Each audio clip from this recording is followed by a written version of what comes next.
How do solar power storage batteries work? First, your solar panels absorb sunlight during the day and turn it into DC electricity. That power goes into your inverter, which converts it into AC power for your home.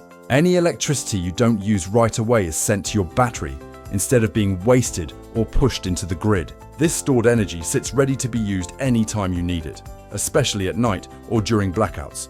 Modern systems like the Tesla Powerwall 3 don't just store power, they manage it.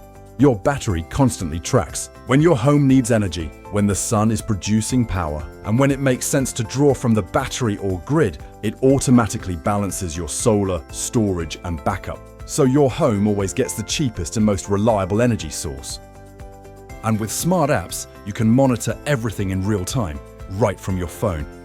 In short, your home stays powered, even when the grid goes down, if you're ready to take control of your energy and make your home blackout-proof.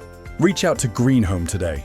We'll help you find the right battery, show you your rebate options, and install everything stress-free and ready to go.